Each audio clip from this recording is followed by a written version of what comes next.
தூத்துக்குடி வாகைக்குளம் அருகே உள்ள பொட்டலூரணி கிராமத்தில் விதிமுறைகளை மீறி செயல்படும் கழிவு மீன் நிறுவனங்களை மூட வேண்டும், பொதுமக்கள் மீது போடப்பட்ட பொய் வழக்கை திரும்ப பெற வேண்டும், பேருந்து வசதி உள்ளிட்ட அடிப்படை வசதிகளை நிறைவேற்ற வலியுறுத்தி கிராம மக்கள் வருகின்ற 2026ஆம் ஆண்டு சட்டமன்ற தேர்தலை புறக்கணிப்பதாக அறிவித்து கிராமம் தோறும் கருப்பு கொடியேற்றி போராட்டம்.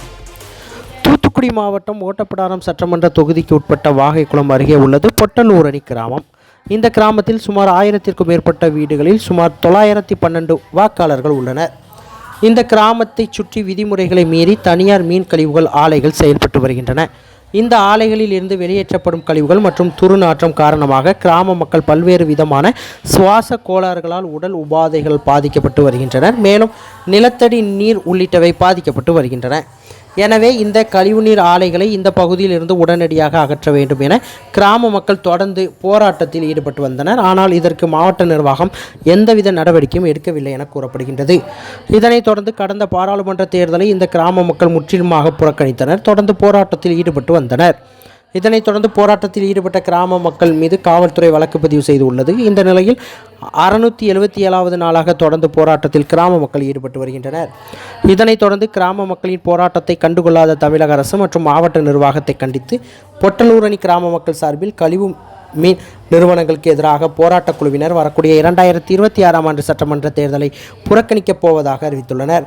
மேலும் போராட்டத்தில் ஈடுபட்ட கிராம மக்கள் மீது போடப்பட்ட வழக்கை காவல்துறையினர் திரும்ப பெற வேண்டும், மேலும் பேருந்து வசதி உள்ளிட்ட அடிப்படை வசதிகளை செய்து தர வேண்டும் என கோரிக்கை விடுத்துள்ளனர்.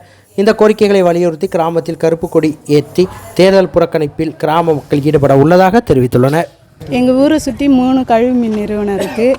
என்பிஎம், மார்ச்மென், அப்புறம் ஜெனிஃபா இண்டியான்னு இருக்குது. ஏதோ பொருள் தயாரிக்கிறேன்னு சொல்லிட்டு இங்கே கொண்டு வந்து எங்கள் கிராமத்தில் வச்சுருக்காங்க. எவ்வளோ காடுகள் இருக்குது, அங்கெல்லாம் கொண்டு போய் வைக்கலாம். இங்கே நாங்கள் அன்றாடம் கூலி வேலை பார்த்து பொழைப்பு நடத்துகிறவங்க. எங்கள் வயிற்றில் அடிக்கிறாங்க. நாங்கள் இந்த ஊரை விட்டுட்டு வேறு எங்கே போய் பொழைப்பு நடத்துவோம்.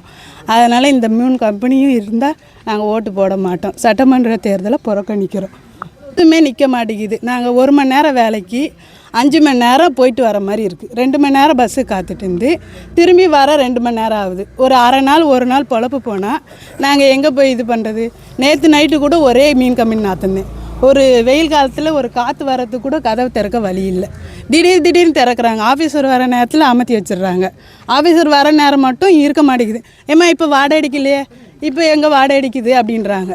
நாங்கள் அதை என்ன இது பண்ணியா காட்ட முடியும்? வாடகையை போய் சுவாசிக்கிற எங்களுக்கு தான் தெரியும். அதுமாதிரி எங்கள் ஊரில் நிறைய சின்ன பிள்ளைகளுக்கு இந்த மூச்சு திணறல் பிரச்சனை இருக்குது. இப்போ கூட என் பேரனுக்கு கையில் வென்ஃப்ளான் போட்டு 3 நாளாக ஆஸ்பத்திரி கூட்டு போயிட்டு வராங்க. சின்ன பிள்ளைகளுக்கு என்ன சொல்ல தெரியும்? இப்போ அந்த தாத்தா இறந்ததுமே நுரையீரல் தான் ஃபுல்லாக பாதிச்சிருக்குன்றாங்க. அது மாதிரி இன்னும் எத்தனை பேர் உயிர் போதோ தெரியல எங்கள் ஊரில். அதனால் நாங்கள் இந்த சட்டமன்ற தேர்தலை புறக்கணிக்கிறோம். தூத்துக்குடி மாவட்டம் பொட்டலூரிலேருந்து பேசுகிறோம். இந்த பொட்டலூரணி கிராமத்தை சுற்றி 3 கழிவு மீன் நிறுவனங்கள் இருக்குது.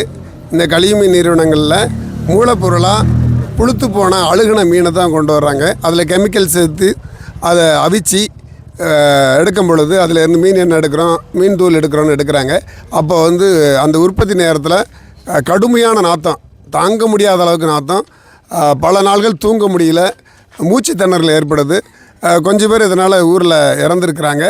அதுபோக அந்த கழிவு நிறுவனங்கள்லேருந்து கழிவு நீரை இங்கே உள்ள நீர்நிலைகளில் விட்டுருந்தாங்க. அதனால் எங்களில் கால்நடைகள் அந்த தண்ணியை குடித்து கால்நடைகள்லாம் செத்து போயிடுது.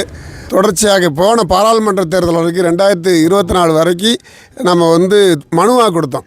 அப்போ அதுக்கு இடையில ஒரு ஆர்ப்பாட்டம் பண்ணியிருந்தோம். 2024 பாராளுமன்ற தேர்தல் அறிவித்த நாளிலிருந்து தொடர்ச்சியாக இன்றைக்கி 676வது நாள். இன்றைக்கி 676வது நாளாக தொடர் போராட்டத்தில் நாங்கள் இருந்துக்கிட்டு இருக்கிறோம். போன பாராளுமன்ற தேர்தலில் 8 ஓட்டு தான். அது அவங்க தலையாரி அந்த கழிவு நிறுவனத்துடைய ஊழியர்கள் போட்ட ஓட்டு தான் 8 ஓட்டு. வேறு பொதுமக்கள் தரப்புலேருந்து ஒருத்தர் கூட ஓட்டு போடவே இல்லை. இப்போவும் அந்த நிறுவனங்களை மூடாதனால தொடர்ச்சி அதன் பிறகும் பல போராட்டம், சாலை மறியல், கருப்பு கொடி ஏற்றுறது, ஒட்டுமொத்த பொட்டலூரை சார்ந்த ஊராட்சி உறுப்பினர்கள் 4 பேரும் ராஜினாமா பண்ணணும். இப்படி எல்லா விதமான போராட்ட உத்திகளை கையாண்டும் இந்த அரசாங்கமும் இந்த அதிகார அமைப்பும் தனியார் நிறுவனத்துக்கு சாதகமாகவும் மக்களுக்கு எதிராகவும் இருக்குது. கழிவுமீன் நிறுவனங்கள் இழுத்து மூடணும். பொட்டலூரி மக்களுக்கான அடிப்படை தேவைகள் நிறைவேறணும். இந்த மக்கள் மீது போடப்பட்ட பொய் வழக்குகள் திரும்ப பெறணும். இந்த கோரிக்கைகள் முன்வைத்து இந்த சட்டமன்ற தேர்தலையும் புறக்கணிக்கிறதாக முடிவு செய்திருக்கோம். இது முறையாக ஊர்க்கூட்டம் போட்டு முடிவெடுத்து அறிவிச்சிட்டு அந்த அறிவிப்பை 22 அதிகாரிகளுக்கு தாசில்தாரில் தொடங்கி தலைமைச் செயலாளர், மாநில தேர்தல் அலுவலர், கலெக்டரில் இருந்து ஆளுநர் வரைக்கும் ஒரு 22 அதிகாரிகளுக்கும் அனுப்பிச்சிருக்கிறோம். ஆகவே இந்த சட்டமன்ற தேர்தலை புறக்கணிக்கிறதும், நல்லபடியாக அதற்கு முன்பாக அரசு தரப்பிலிருந்து பேச்சுவார்த்தை நடந்து எங்கள் கோரிக்கை நிறைவேற்றினால் ஓட்டுப்படும், இல்லைன்னா கண்டிப்பாக தேர்தலை புறக்கணிப்போம். அனிதா ராதாகிருஷ்ணன் மீன்வளத்துறை அமைச்சர் இங்கே தான் இருக்குது. மனு எதுவும் கொடுத்தீங்களா? இந்த மாதிரி இல்லை, ஏன்னா ஆமாம், அவர் ஏற்கனவே போன பாராளுமன்ற தேர்தல் அன்னைக்கு இங்கே ஊருக்குள்ளே வந்தார். அதுக்கு முன்பாக 3 ஆண்டுகளாக போராடிக்கிட்டு இருந்தோம். அது வரைக்கும் பேச்சுவார்த்தை நடத்தலை. அனிதா ராதாகிருஷ்ணன் பேச்சுவார்த்தை நடத்துறதுக்கு மக்கள்கிட்ட பேச வரல. ஆனால் போன பாராளுமன்ற தேர்தல் அன்னைக்கு வரதாக சொன்னார். அப்போ நாங்கள் வர வேண்டாம், தொலைபேசியில் கேட்டாங்க, வர வேண்டாம், இங்கே நிலைமை சரியில்லை, தேர்தல் புறக்கணிப்பு இருக்குது, நீங்கள் இதுக்கு முன்னாடி வந்திருக்கலாம், இன்றைக்கி வரக்கூடிய சூழ்நிலை கிடையாது, வர வேண்டாம்னு சொன்னோம். அதை மீறி அத்துமீறி உள்ளே வந்தார். மக்கள் இங்கே வரக்கூடாது, வெளியே போங்க, நேற்று வரைக்கும் வராதவங்க இன்றைக்கி என்ன வேலை இருக்குதுன்னு விரட்டி விட்டாங்க.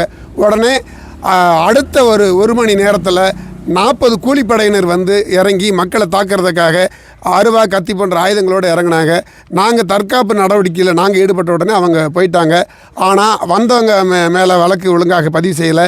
ஆனால் அவங்கள விரட்டி விட்ட எங்கள் மீது அந்த காவல்துறை வாகனத்தை சேதப்படுத்தியதாகவும், அதுபோல் காலையில் பாராளுமன்ற தேர்தல் அன்றைக்கி காலையில் பூத்துக்குள்ளே ஒரு ரவுடி ஒருத்தன் உள்ளே இருந்தான், திமுக ரவுடி இருந்தான். அவனை வெளியே போய் சொல்லி சொன்னோம், அப்போதும் கேட்கல. இன்றைக்கு வரைக்கும் புகார் கொடுத்து நடவடிக்கை எடுக்கவே இல்லை. அவர் மீது புகார் கொடுத்து நடவடிக்கை எடுக்கலை. பூத்துக்குள்ளே அன்னோன் பேஷண்ட் இருக்கிறாங்க, அவனை வெளியேற்றுக்குன்னு சொன்னப்போ ரொம்ப ஃபோர்ஸ் பண்ணி சொன்னப்போ தான் வெளியேற்றுனாங்க. கடைசி அரசு ஊழியரை பணி செய்ய விடாமல் தடுத்தோன்னு எங்கள் மேலே வழக்கு போட்டுருக்குறாங்க. இந்த கிராமத்தில் எவ்வளோ மக்கள் இருப்பீங்க? எத்தனை பேர்? ஒரு அடிப்படை வசதிகளை செய்து கொடு, அடிப்படை வசதிகளை செய்து கொடு.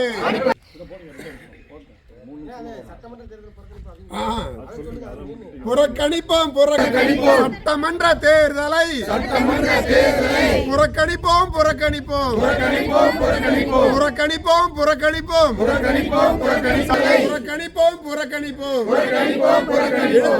இழுத்து மூடு கழிவுமே இழுத்து மூடு. வாழவிடு மண்ணின் மக்களை வாழவிடு. பொய் வழக்குகளை திரும்ப பெறு.